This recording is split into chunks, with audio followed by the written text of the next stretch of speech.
You really screwed up this time, didn't you? You found a gnarly deal on a beautiful home that almost seemed too good to be true, and you jumped at it. And now that you're all moved in, you've started to notice some anomalies. You know the type. The spooky dooky anomalies of the supernatural persuasion. Bumps in the night, doors opening and closing by themselves, auditory hallucinations of voices and whispers. It's more common than you may think, but not everyone realizes the danger. These signs could be proof that some forsaken lost souls inhabit your property. Maybe the previous grandmother self-immolated in the attic. Maybe dear old dad went suddenly insane and repainted the house with the blood of his children.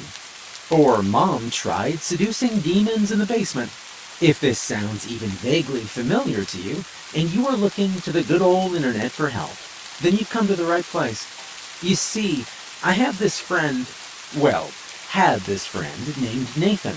A couple months back, Nathan found a house for sale in southern Georgia. It was nestled along a remote stretch of woods just outside of Waycross. It was a historical area, an old colonial-style home just under 5,000 square feet, 6 beds, 6 bath, with white picket fences and a dozen acres.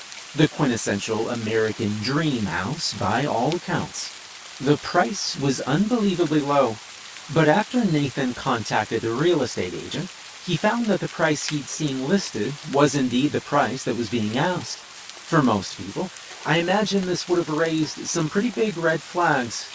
But Nathan was an idiot.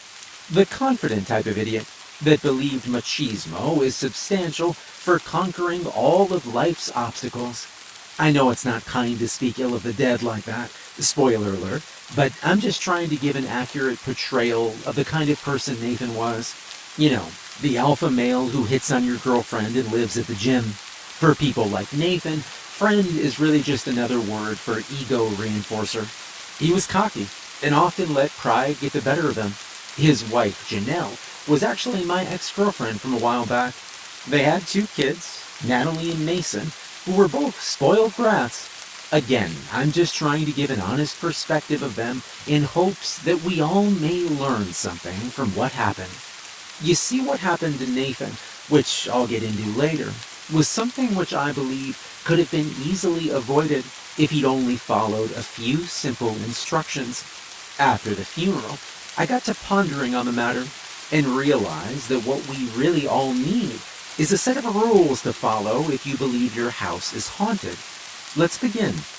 Rule number 1. When looking to purchase or rent a house, always ask for the history.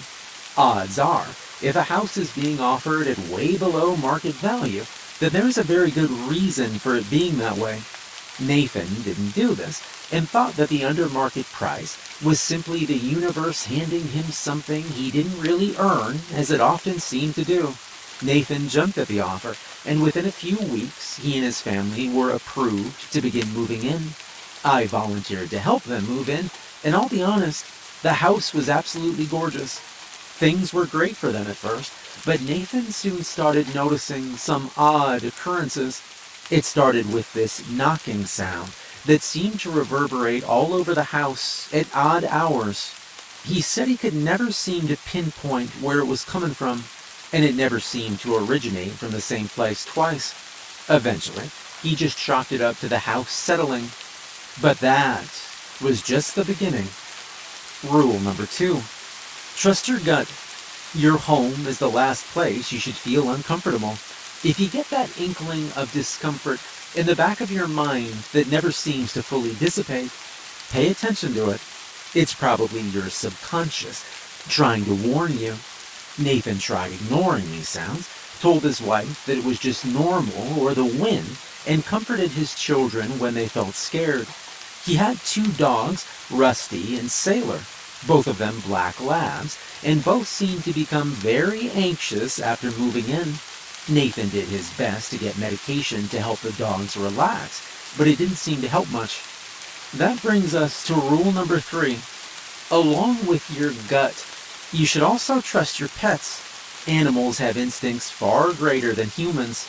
It's been said that man is the only creature who will sense danger and still wander into it. Animals have a sense for the supernatural, dogs and cats in particular. If you find them growling at what appears to be nothing, or constantly staring into specific areas of your house, then pay attention to that. Odds are, they can see something you can't. Nathan told me that Rusty, the older of the two dogs, would pace the hall each night for hours. He said it was like he was standing guard over something. On more than one occasion, Rusty suddenly blurted into a ferocious bout of barking and snarling. Nathan would come out into the hall, but never found anything. He grew concerned for Rusty and took him to the vet, but the vet confirmed he was in good health. Meanwhile, Sailor, the younger dog, slept at the side of Mason's bed each and every night. The poor boy soon developed crippling nightmares that would torment him relentlessly, and Sailor seemed to sense it. Each time Mason would wake up screaming, Sailor would be there to try and comfort him. And that segs perfectly into our next rule. Rule number 4, beware the nightmares.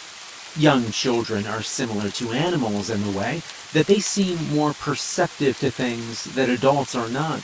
This one can be difficult because there are many root causes of nightmares with things like anxiety, depression, and other mental illnesses.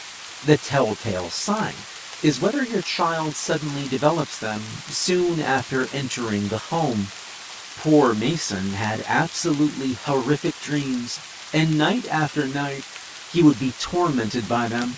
He often spoke of the blurry man that came to him while he slept and whispered terrible things. He even said that sometimes he would see the blurry man while he was awake, but never more than a quick glimpse, and always in the shadows or outside in the woods. Nathan and his wife worried that perhaps Mason was schizophrenic, but multiple doctors confirmed that this was not the case. They tried giving Mason sleeping pills, various supplements, and burned incense to help him sleep more peacefully. It worked for a while, until Natalie started having them too.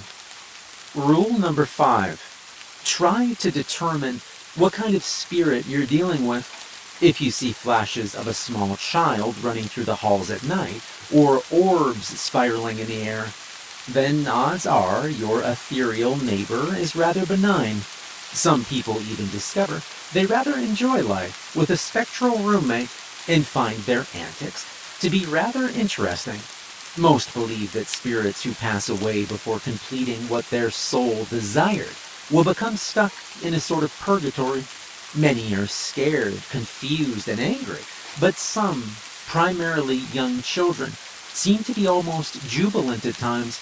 Most of these are unnerving, but altogether harmless. But then there's the other spirits. Rule number 6. If you or any member of your family develop inexplicable bruises, cuts, or lesions, then do not take them lightly. This should be a massive red flag and is a very bad sign. If you feel as though you are being attacked as you sleep and wake up with unexplained scratches or wounds, then just get the hell out of the house. Honestly. A malevolent spirit capable of inflicting physical wounds is not something to be trifled with. Odds are it's a demon, and honestly, that is the best case scenario. There are other non-Abrahamic related entities that could be responsible as well. They are very rare, but if encountered, well, I'm afraid even my handy set of rules won't be enough to stop them. Natalie and Mason suffered multiple scratch marks, wounds, and even a few bruises that almost looked like bite marks. Nathan's wife, Janelle, was also subjected to these attacks. The children's teachers at school began to notice and became quite worried for their safety. Obviously, their first thought was not paranormal, but rather that the children were being abused at home. Only when social services threatened to remove the children from his custody did Nathan finally agree to move them out of the house. Janelle and the kids moved in with her mother a couple hours away, and Nathan was left all alone with the dogs. Rule number 7. Let people know what's going on. Yes, I know the thought of admitting to a close friend that you believe your house is haunted may be a daunting one, but it's usually better than the alternatives. The modern world rarely takes these claims seriously. We put ghosts in movies and video games, but when someone actually claims to see one, we aren't so quick to believe them. Technology and science have led us to believe we are safe. That is our folly, but it's also a topic for a different day. This is yet another rule that Nathan did not abide. The worse that things got for him and his family, the more secluded he became. On numerous occasions, he phoned the police, saying that he believed someone had broken in, but they never found evidence of it. Eventually, they even put him on a blacklist and warned that any further contact would result in legal trouble. Rather than tell his parents or brother or any of his friends what was going on, he retreated into himself. He became fidgety and paranoid, at times refusing to return phone calls and texts from his loved ones. He just broke contact, and things only got worse. Rule number 8 and 9 sort of belong in the same category, although one is a little more extreme than the other. Rule number 8: if you suspect something is up, it doesn't hurt to perform a cleansing. Like I said earlier, the modern world has little time to entertain the notion of ghosts and the supernatural, but that shouldn't ward you off.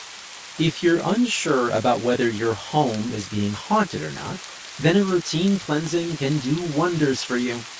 I'm willing to bet there are mediums and priests in your town that can get the job done.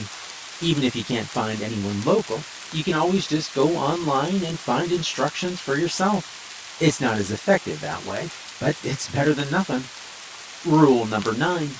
If you're really feeling as though you're in danger, get someone to perform an exorcism. It's the step that no one wants to take, but desperate times call for desperate measures.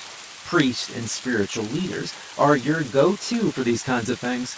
Even if you yourself are not religious, these people honestly do know how to help. There's some evidence that Nathan was attempting to do this, but it's unknown why exactly it didn't work out. Maybe he second-guessed himself and thought he could handle it. Or maybe his ego took control once again.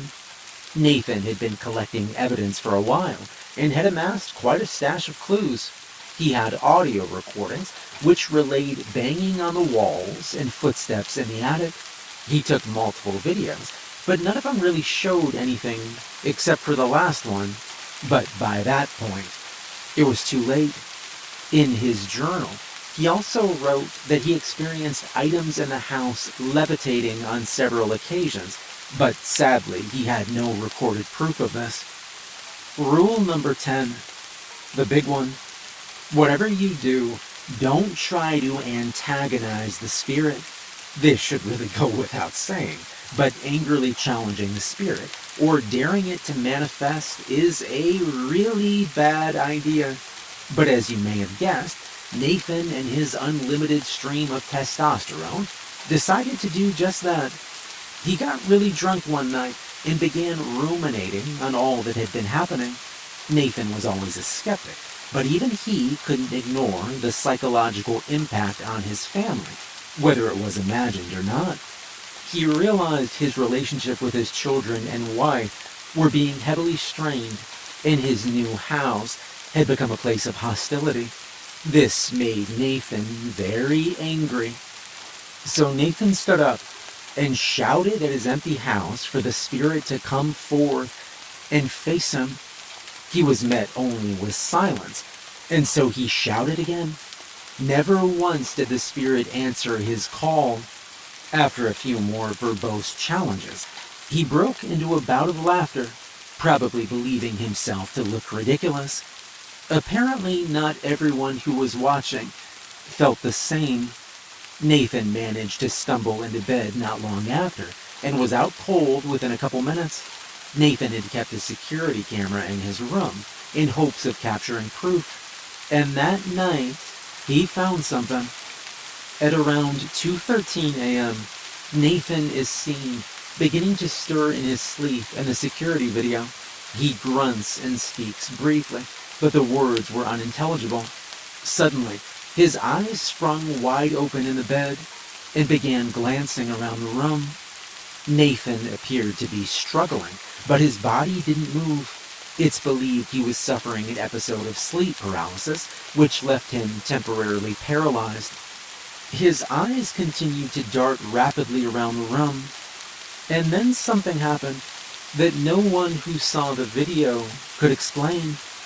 The bedroom door slowly rolled open, but the darkness of the hallway was all-consuming. Nathan's chest began frantically pumping up and down, and his eyes stretched wide open. Something was then seen moving in the hall. It could have been chalked up to a trick of the light at first, but then a hand was seen reaching through. It was gnarled and spindly. The figure slowly sauntered through the doorway, its tall, dark silhouette nearly grazing the top of the doorframe. It had no definite features, appeared only as a hooded, humanoid individual. No eyes or face, just a shadow from Nathan's deepest nightmares. Poor Nathan was heard mumbling and whimpering frantically, but in his paralyzed state, he wasn't able to fight back or flee. He could do nothing but watch in absolute horror as the thing approached him. It stopped at the foot of his bed and just stared at him for a minute. Nathan continued to hyperventilate and didn't appear to blink once during the entire ordeal. And then the thing moved closer. It leered down only a couple inches from his face and appeared to whisper something. It was too quiet for the mic on the camera to pick up, but needless to say, it didn't make Nathan feel any better about the situation.